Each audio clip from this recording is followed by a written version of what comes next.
again, I am joined over here with Salt and Pepper, and we will be commenting on the game and making fun of random people. And there it is.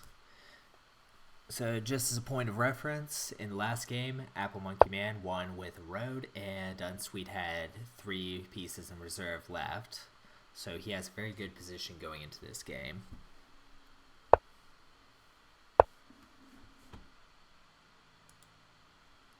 So looking over game that UnSweet had with Ansel recently, it looks like he really likes to take the center as white, playing an early cap and um, trying to get threats going in both directions, Yeah, trying to force black to stack and then slipping in a wall. So we'll see whether he does the same thing here. he might. I almost wonder if black's going to cap d4 like that. Yeah, there it is. Interesting. So he's letting black have the center. I'm debating if that's because it's his plan or because he's a little bit rattled from game 1.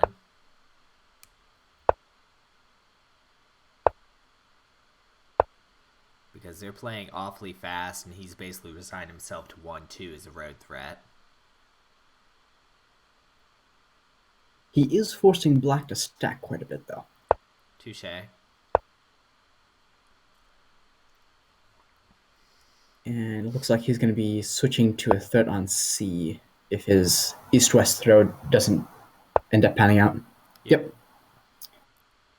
The only problem is black can start taking out those base pieces as well pretty quickly. It's not going to be that easy, but it's still viable. Ooh. This is looking fairly strong for white. Not as strong with that.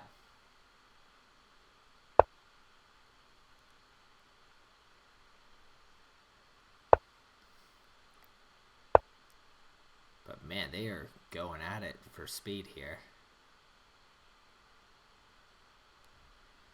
I mean, white basically has a center citadel. Black just placed a wall right there to counter it, and white's going to keep on trying to go this C threat. And then black has a ton of early captures. The good thing, though, is that black is fairly disparate. I mean, it only has this chunk right here over in the 3-4 and this little chunk over here in the 1-2. So it doesn't have any potential road threats at all. So UnSweet is free to basically have his merry way over here on C and D up in the 4-5-6 area.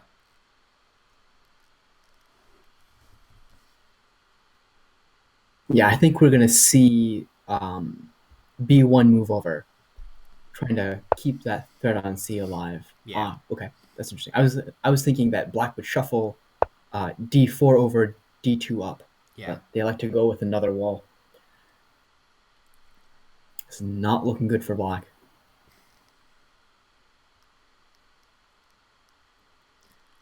Yeah, they're going super defensive right now.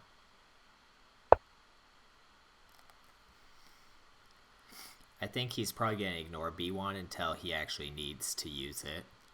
And I'd agree with that just because that's a move you don't want to make until it's your finisher. Because there's C1 can't go anywhere. Yeah. If it decided to move up to C2, that's a great thing for the cap to take. Yeah. And if it moves to D1, well, that's a -1 move for black. So. Yep.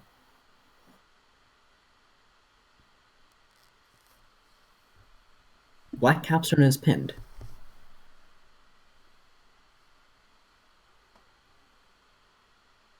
Looks like it. So now black's trying an A threat here.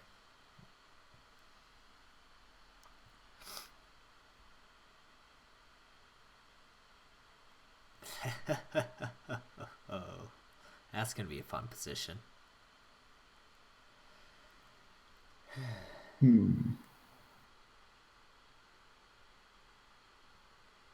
in the world would it want that? Oh, okay. Taco's saying 2d4 to the left, but I'm not sure I agree with it. Oh, that's game. Yep. Boom. Well, congratulations to UnSweet. That was fairly quick. Yeah, he pretty much had black on the run that entire time, and that was brutal. I think UnSweet has his vengeance there for the early, well, for the red that snuck by.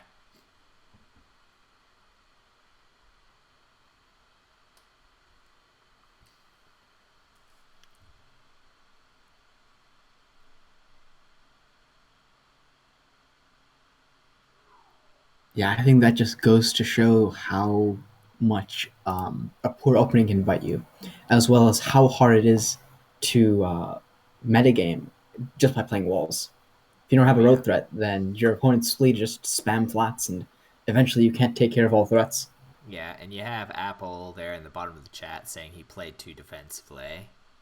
Mm-hmm. That's the problem Yeah, with the this metagame. the same thing happened to Turing in one of his games and No Hat in his game versus Simi. Yeah. Uh, I think the same almost happened to Trefnin X in the beginning of his game versus Marin, where he's playing super defensively and almost lost it. And then switched back to trying to gain an offensive momentum and managed to pull himself back out of the gutter on that one. But it seems like a lot of people trying to game the metagame, it's far too early to try and do that, and they end up biting themselves far more often than they actually help. it can work if you won with your opponent only having like 15 to 10 slots remaining. Touche. Um, and because you can always do it with actually, yeah, you can always get 12 walls out onto the sorry, not 18 walls out onto the board. Yeah. Um, so as long as your opponent has uh, had more than 12 flats left, you can do the all flats, all walls technique.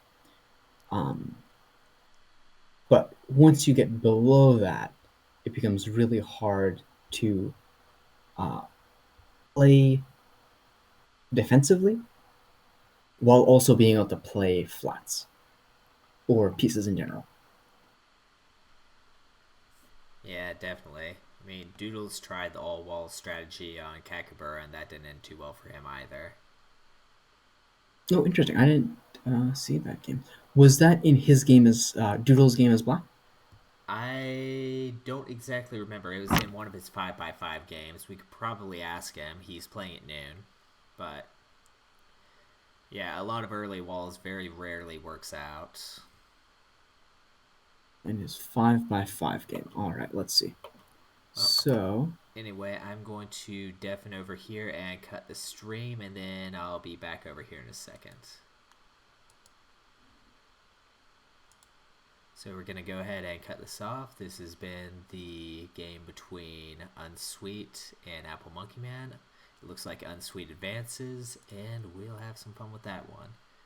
So anyways, let me go ahead and switch back over to here.